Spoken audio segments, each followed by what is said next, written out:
최근에 구입한 책 중에서 이 나음보다 다름 이런 제목의 책을 제가 구입했는데요. 이제 가끔씩 그 제목이 좋아서 이제 구입하는 경우가 있다고 말씀을 드렸는데 이분도 그 경우입니다. 사실 이 책은 그 마케팅 전략 뭐 이런 거와 관련된 책이기 때문에 이 책 제목만 보고 구입하시면은 좀 당황하실 수가 있습니다. 제가 이제 처음에 드리고 싶은 말씀이, 제가 설교 시간에 인용하는 책이라고 그 책이 다 뭐 구해서 보셔야 될 건 아니라는 것을 좀 말씀을 드리고 싶었는데요.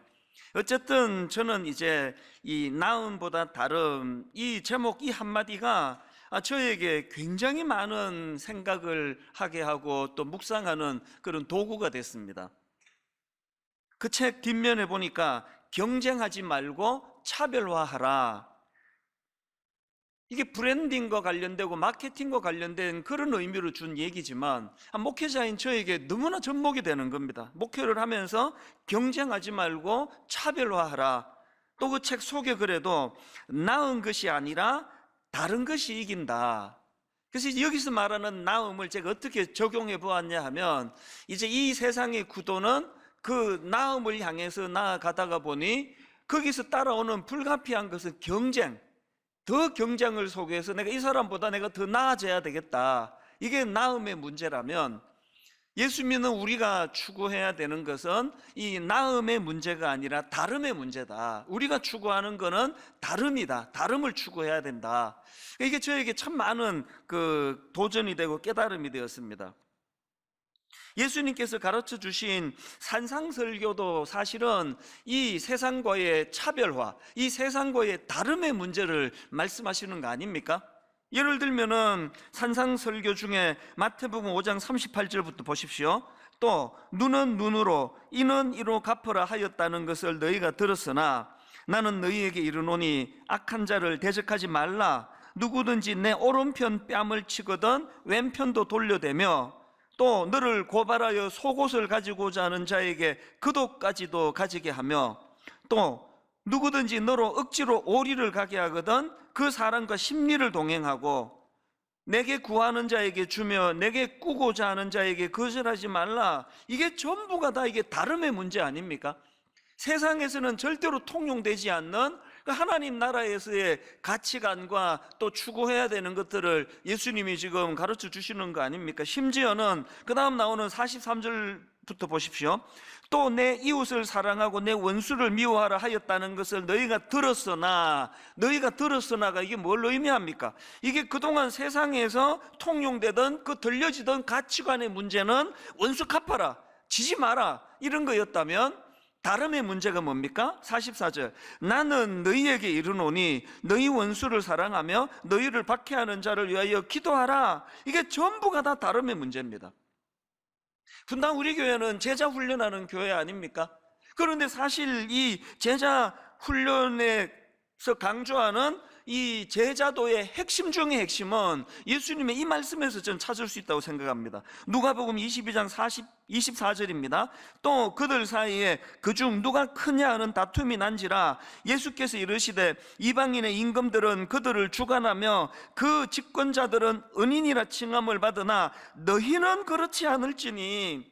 저는 이 제자도의 핵심을 상징적으로 너희는 그렇지 않을지니, 이게 제자 훈련이라고 생각합니다.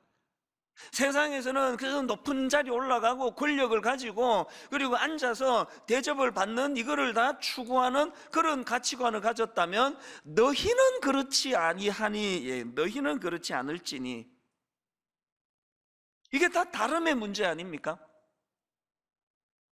최근에 카카오톡 김범수 의장이라는 분이 자기 재산의 절반인 5조 원을 사회를 위해 기부하기로 했다.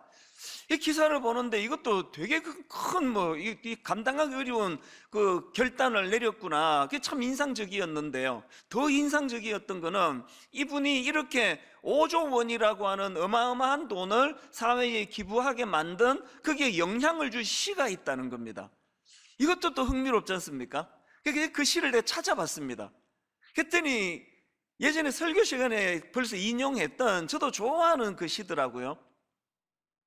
랄프 랄프 waldo 에머슨이라는 분이 쓴 무엇이 성공인가, 이런 제목의 시인데요, 한번 내용을 들어보십시오.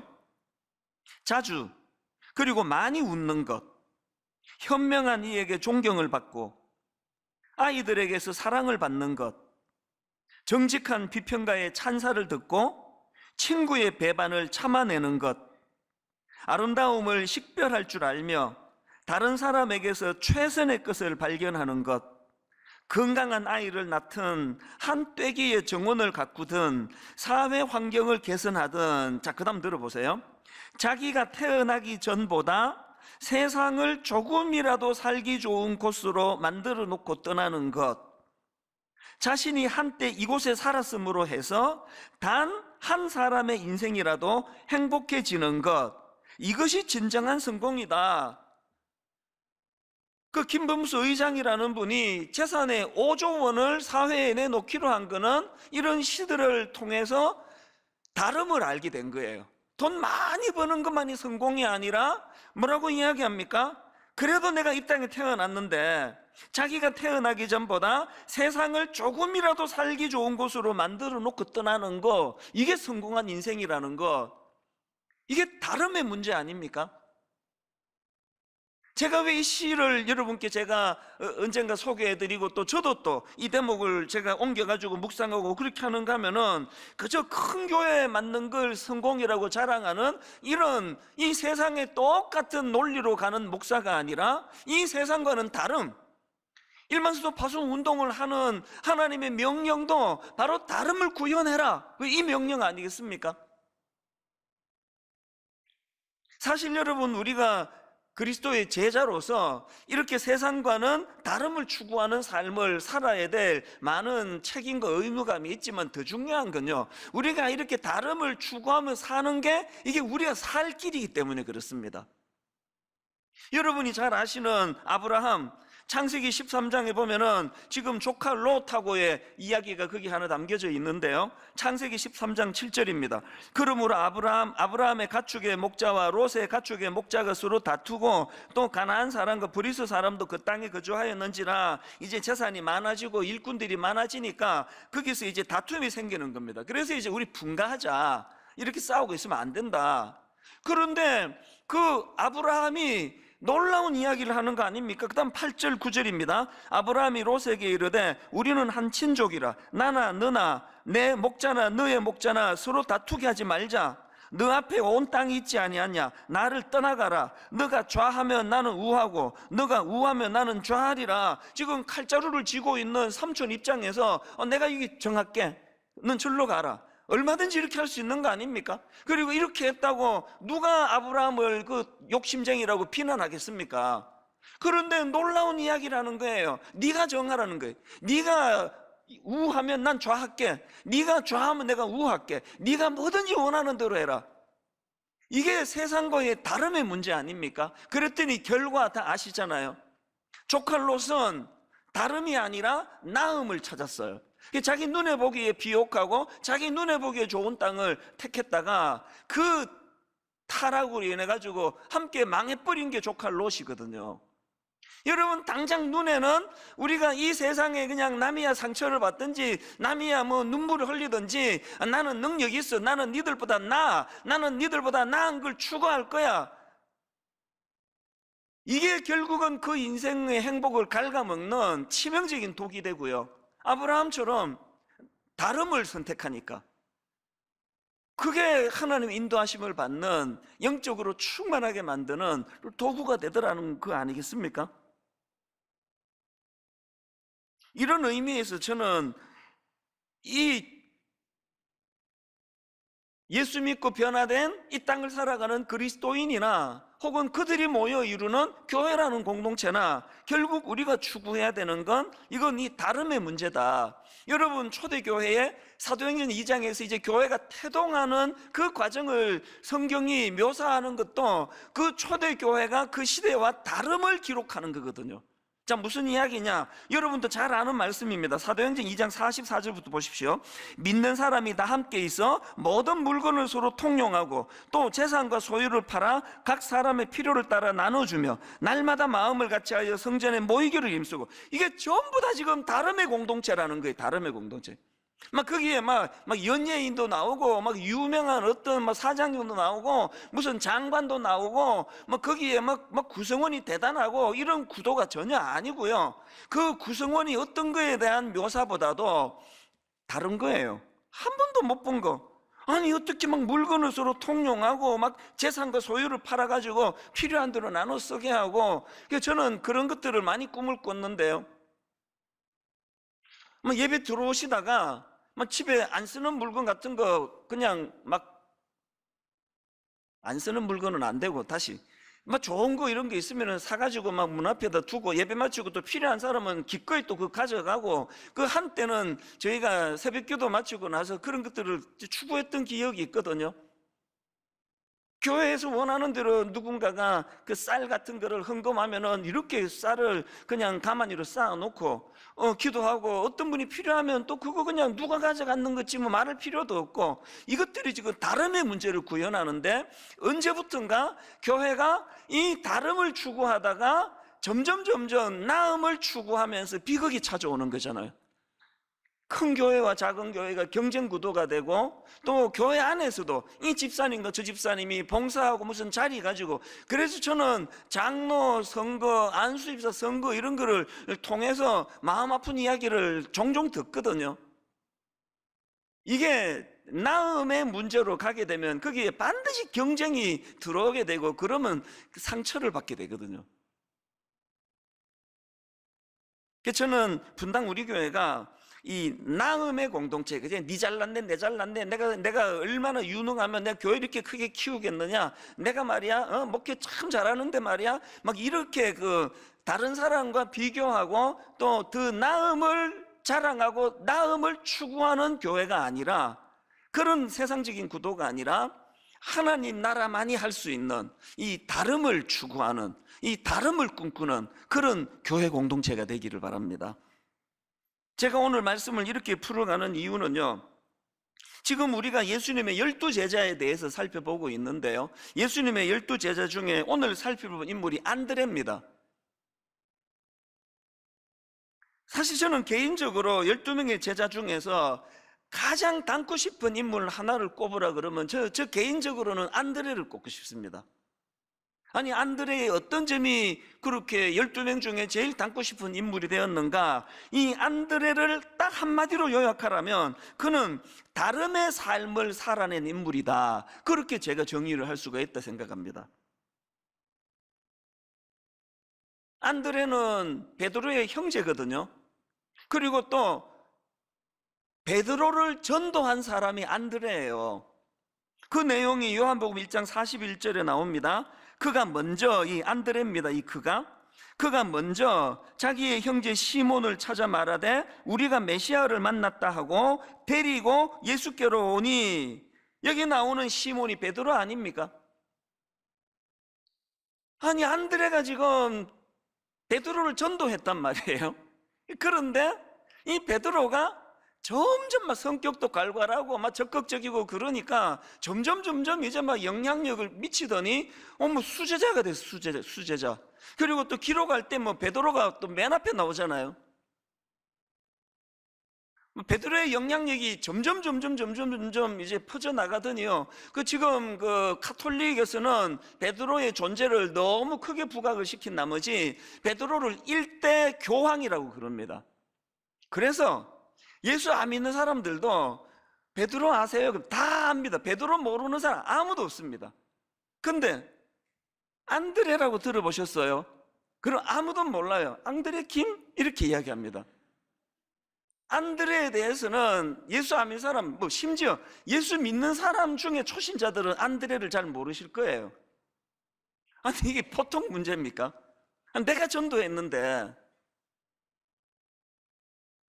그리고 또 제가 방금 베드로와 안드레가 형제라 그랬는데요, 또 다른 형제가 있죠. 야고보와 요한도 이제 형제 아닙니까? 두 집안에 베드로, 안드레, 야고보, 요한 이 네 명인데요. 지난주 설교 기억하십니까? 이 네 사람 중에 안드레만 쏙 빠지고 베드로, 야고보, 요한이 가장 영향력을 많이 미치던 선도 그룹이에요. 여러분 어떻게 생각하세요? 지난 여름에 그 가인, 아니 하나님이 내가 드린 제사는 안 받으시고 동생이 드린 제사만 받네? 아무 죄도 없는 그 동생을 이 문제만으로 죽여버리는 게 이게 죄성을 가진 인간의 본능 아닙니까? 우리 안에 있는 이 질투심이라는 건 이게 제어가 잘 안 되는 가장 제어하기 어려운 거라고 생각합니다. 게다가 이 시대나 세상은 어떻습니까? 옛날에 어느 개그 프로에 1등만 생각하는 더러운 세상, 1등만 기억하는 더러운 세상. 꼭 그 유행어를 만든 그 개그맨이 소주병을 하나 들고 코에 빨간색 칠해가지고 술 취할 때만 이 대사가 나와요.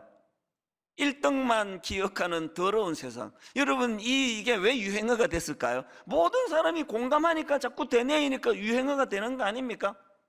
안드레 입장에서 진짜 기분 나쁜 게 뭔지 아십니까? 오늘 본문을 기록한 이 구도도요 굉장히 기분 나쁩니다. 안드레 입장에서 기분 나쁠 수 있습니다.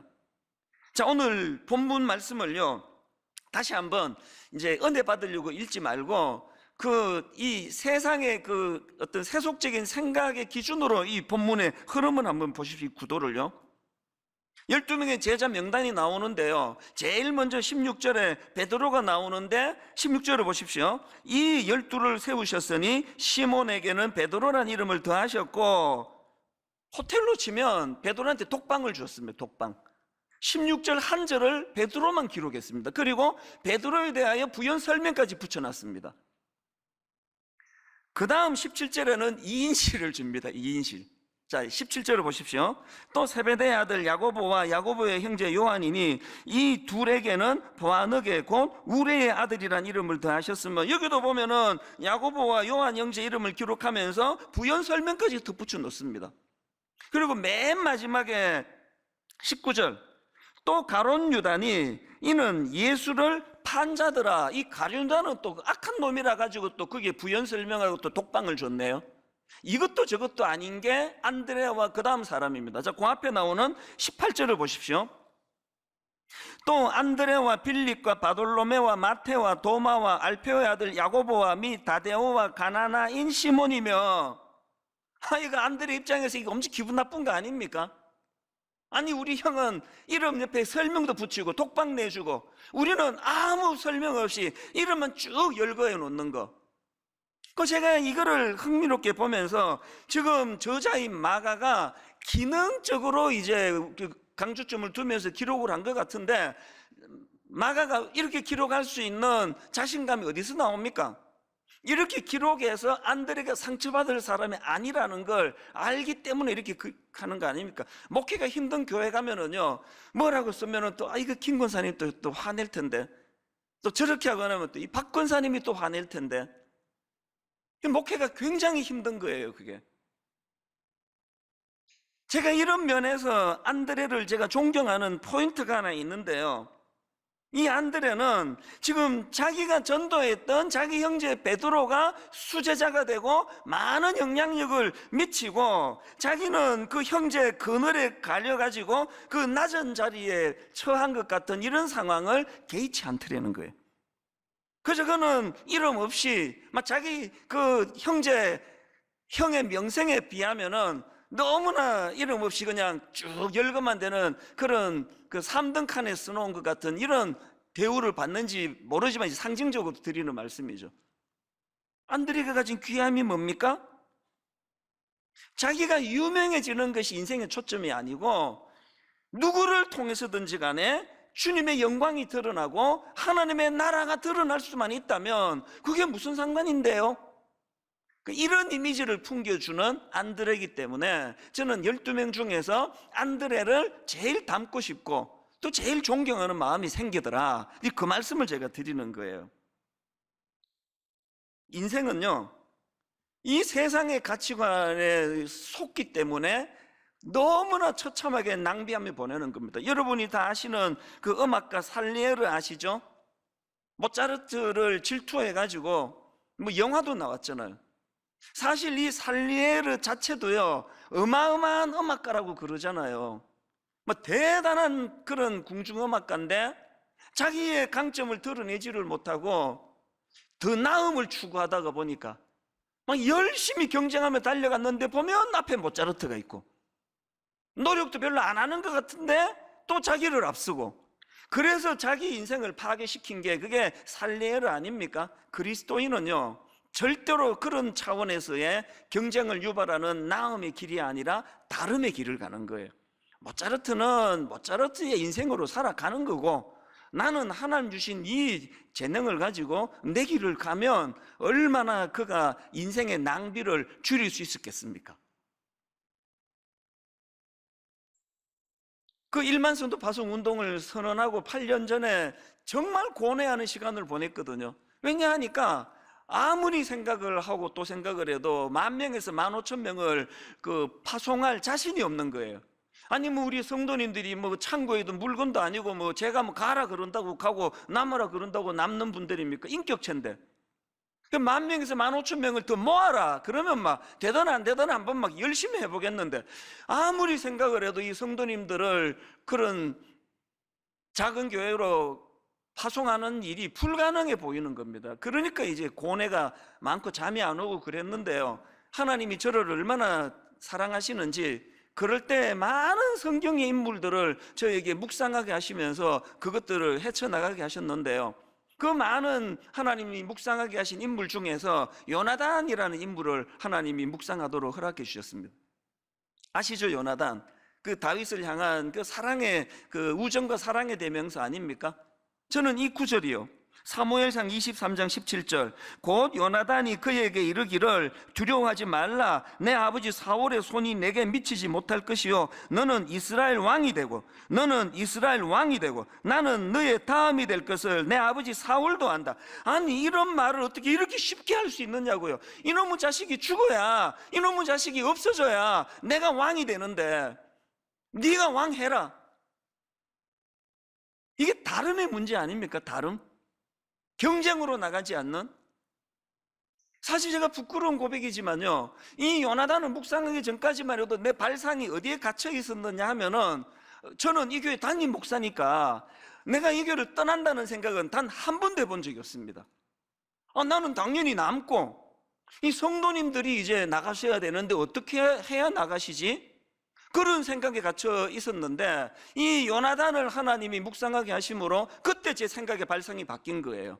아니 이 왕좌도 이렇게 기꺼이 내려놓을 수 있는데 분당 우리 담임 목사 자리를 내가 이거를 꽉 붙잡고 어떻게 하나님의 나라를 구현하겠느냐. 그래서 요나단 덕분에 제가 결정을 한 게, 만약에 하나님 저 때문에 1만 수도 파송 운동이 잘 안 된다면 제가 담임 목사 사임하겠습니다. 너무나 기쁘게 이 약속을 하나님께 드릴 수 있게 된 거거든요. 이게 다름의 문제더라는 거예요. 하나님 앞에서 저는 확신합니다. 하나님은요, 저를 너무 사랑하시거든요. 그래서 제가 진짜 행복하기를 원하세요. 막 그게 막 느껴져요. 하나님은 막 제가 막 너무너무 행복하기를 원하세요. 그래서 다름을 원하시는 거예요. 그러니까 1만 성도 파송 운동 회원은 지난 8년 동안에 생각지도 못한, 아니 30개 교회로 나누게 되리라고, 이거 저도 꿈도 못 꾸던 거거든요. 경직이 되면 생각이 안 나와요. 오늘 여러분, 저와 여러분 모두가 다 요나단처럼 하나님 앞에서 그 나음을 추구하는, 그래서 뭐 친구고 뭐고 이놈의 자식을 죽여버려야 내가 왕이 될 텐데, 이게 나음을 추구하는 경쟁적인 생각이라면 자기 아버지가 그래서 망한 거 아닙니까? 사울 왕이. 우리는 경쟁을 유발하는 나음을 추구하는 인생이 아니라 하나님 나라의 다름을 추구하는 게 다름.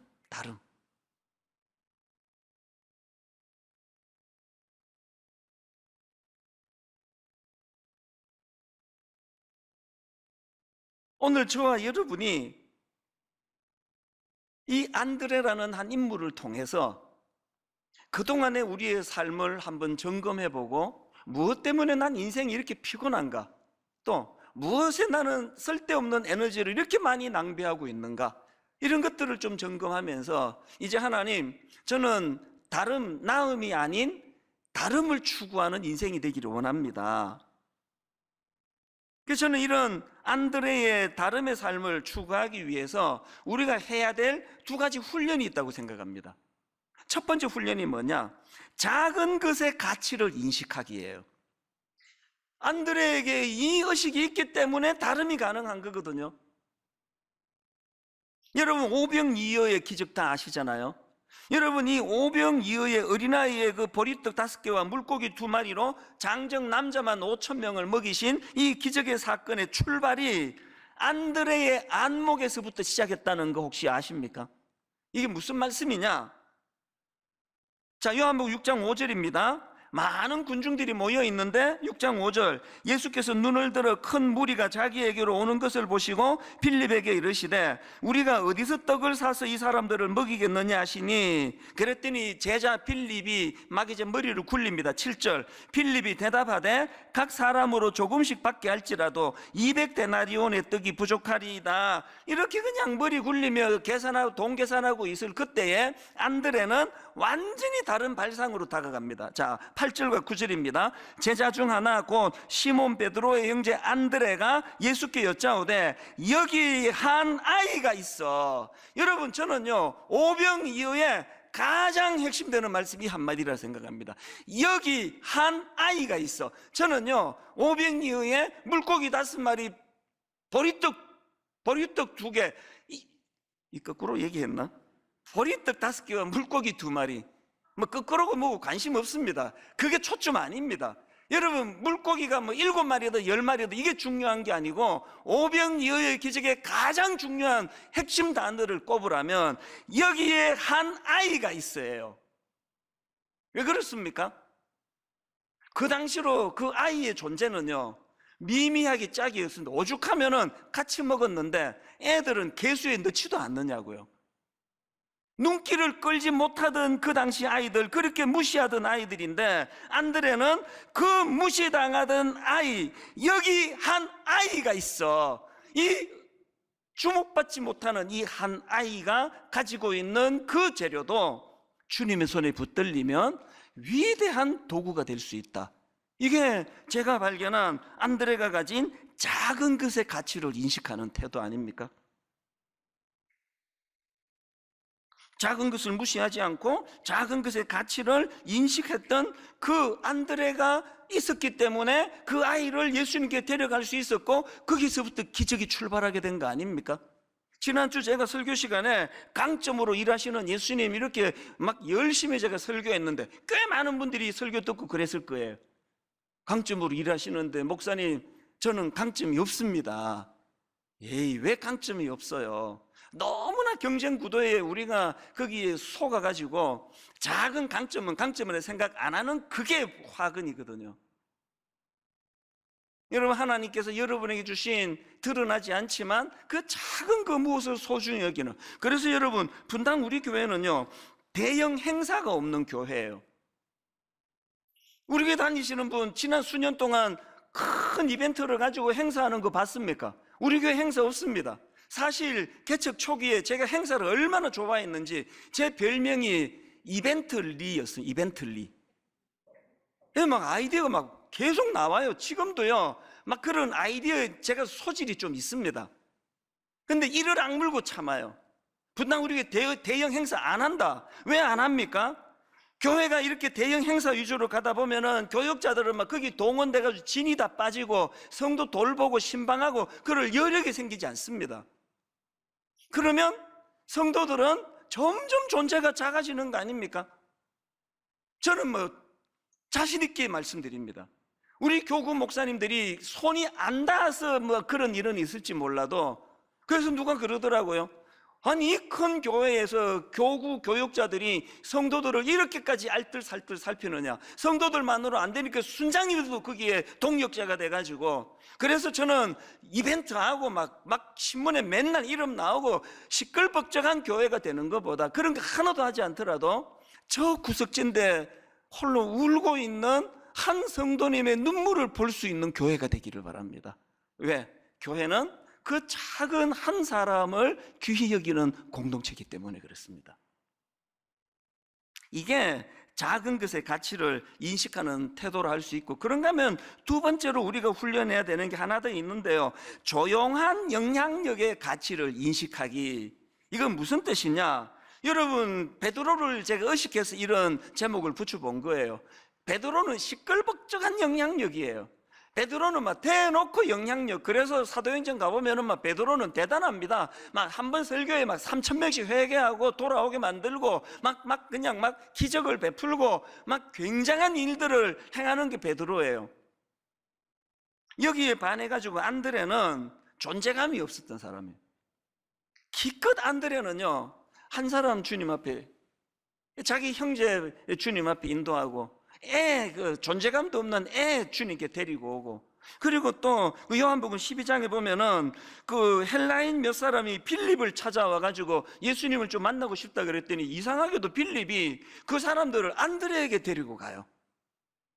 뭘 의미할까요? 짐작컨대 이런 그 관계적인 거, 이 작은 숫자의 사람들을 잘 다루고 만지고 그들을 헤아릴 줄 아는 사람은 그게 안드레였다. 그래서 안드레에게 데려가지 않았는데, 이건 제 그냥 추측이지만, 여러분, 오늘 이 시대는요, 한 방에 3,000명을 그냥 뒤집어 놓는 베드로 같은 사람이 영웅이고 베드로 같은 사람이 주인공이 되는 세상이고, 그래서 1등만 기억하는 더러운 세상이라고 술이 취해 비틀거리게 만드는 세상이지만, 여러분, 하나님 나라는 그 안드레 같은 존재감이 별로 없는 그런 대대적인 시끌벅적한 영향력은 미칠 수 없었지만, 제가 안드레를 존경하는 게 뭡니까? 비록 안드레는 한 번에 3,000명을 회개시키는 베드로와 같은 대단한 능력은 갖고 있지 않았지만, 바로 그 대단한 베드로를 주님께 인도한 사람이 안드레라는 거예요. 모두가 다 주인공이 되겠다고 한다면 소음이 난무할 거예요. 제가 초등학교 2학년 때 아폴로 11호, 그 69년도로 기억하는데요, 인류 최초로 인간이 달에 발을 디뎠다. 그래서 이제 닐 암스트롱, 제가 국민학교 2학년 때 알게 된 이름이에요. 닐 암스트롱, 최초로 달에 발을 디딘 인간. 그런데 최근에 제가 되게 재밌는 거 하나 새로 알았습니다. 그때 닐 암스트롱만 발을 디딘 게 아니고요, 바로 20분 뒤에 버즈 올드린이라는 우주사도 바로 20분 뒤에 발을 디뎠는데, 1등만 기억하는 더러운 세상. 아무도 버즈 올드린을 몰라요. 안드레가 그래서 이 버즈 올드린이 우울증도 오고 그랬다는 그런 그 프로를 제가 우연히 봤거든요. 안드레는요, 자기는 비록 한 번에 3,000명을 회개시키는 이런 일은 할 수가 없지만, 바로 그런 능력이 있는 베드로를 주님께 데려가는 일은 내가 할 수 있다. 그리고 하나님의 가치로는 이 둘이 조용한 리더십이나 조용한 영향력이나 시끌벅적한 영향력이나 주님은 똑같이 귀하게 보신다. 이게 그 마음의 고뇌를 갖지 못하게 만드는 능력 아닙니까? 저는 사실 이 설교를 준비하는 지난 한 몇 주 동안에 울컥울컥 하면서 또 올려지던 사람이, 새벽에 자꾸 얼굴이 떠오르면 그렇게 눈물이 나는 사람이 얼마나 많았는지 모릅니다. 제일 저를 많이 울컥하게 한 사람들은요, 분당 우리 교회 창립 멤버 5명의 교육 전도사들이에요. 지금은 시애틀에 담임 목사로 가 있는 임원석 목사님을 위시해가지고 저는 이 한 분 한 분이 다 영웅이라 생각합니다. 처음에 교회를 개척할 때 사례비를 처음부터 사례비 없다 그래도 오겠느냐? 목사님, 종이 무슨 사례비에 신경을 쓰겠습니까? 그냥 온 거예요. 5명이 신학생들이.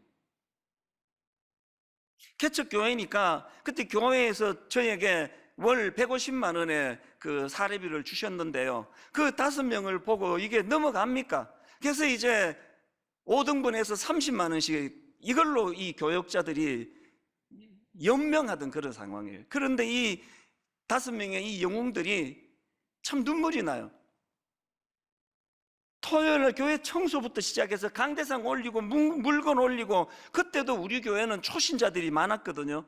초신자 한 사람이 목사들은 다 저런 일을 하나 보다. 그래서 그 전사님이 여기서 막 청소하고 있는데, 전사님 이것도 치워야 되겠는데요. 이게 면류관 아닙니까? 입만 갖고 사는 그런 사람이 아니라 진짜 교회를 섬기는 그 전사님들이 지난 몇 주 동안의 마음에 얼마나 저를 울렸는지 몰라요.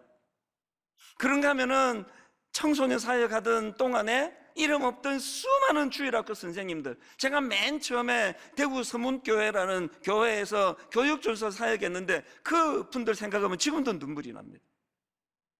어린 초등학교 5학년 부서를 제가 처음 맡았는데 그 하나를 놓고 얼마나 뜨겁게, 시간 지나고 이찬수라는 이름만 남았지만 하나님 나라에는 이 교사분들의 이름이 더 크게 기록되어 있으리라고 저는 믿습니다. 분당 우리 교회가 19년이 지나고 그 5명의 전도사 이름은 다 잊혀져 갔지만 남은 건 이찬수 담임 목사 이 한 사람밖에 남아있지 않지만 저는 확신합니다. 하나님 나라에 그들이 저보다 더 큰 상급으로 자리 잡게 되리라고 믿습니다. 조용한 영향력을 미치는 하나님 나라의 일꾼들. 오늘 결론을 저는 이렇게 맺기를 원합니다. 여러분, 우리 인생의 행복의 비결은요, 경쟁을 유발하는 차원에서의 나음을 추구하는 인생이 아니라, 그래서 나 성공했어, 나 큰 교회 만들었어, 나 사업이 아주 번창해, 나 돈 많이 벌었어, 이런 것으로 우리를 행복하게 하는 게 아니라 우리 인생은 하나님 나라의 다름의 가치관으로, 다름의 가치관으로. 그래서 저는 오늘 눈물로 위로해 드리고 싶습니다. 우리 교회 초창기에 너무나 교회를 위하여 헌신했던 그분들이 이제 20년의 세월이 지나고 연세가 드시고 은퇴를 하시고 그 존재감이, 겉으로 보기에 존재감이 너무 작아지는 아픔을 저는 계속 경험하고 있는데, 그분들이 사실은 분당 우리 교회의 가장 큰 거목들이라는 사실을 성령님이 깨닫게 해주시기를 바랍니다. 그리고 세월이 흘러가면서 자꾸 자기 존재감이 초라하신 분들, 나는 뭐야? 나는 왜 베드로가 못 돼? 왜 나는 안드레야? 이런 아픔을 갖고 계시는 많은 성도님들에게 이 시간 성령님이 깨우쳐 주시기를 바랍니다. 네가 지금 이 악한 세상의 논리에 속고 있는 거야. 베드로, 안드레가 누가 더 위대하고 누가 덜 위대하는 이 구도가 아니라 다름의 문제로 다가간다 했을 때, 봐라, 너희 교회 담임 목사 이찬수 목사도 베드로보다 안드레를 더 샘플로 생각한다 그러지 않느냐. 자기의 존재감이 작고 초라해서 마음이 상한 분이 계시다면 성령님께서 그 마음을 어루만져 주시기를 바랍니다.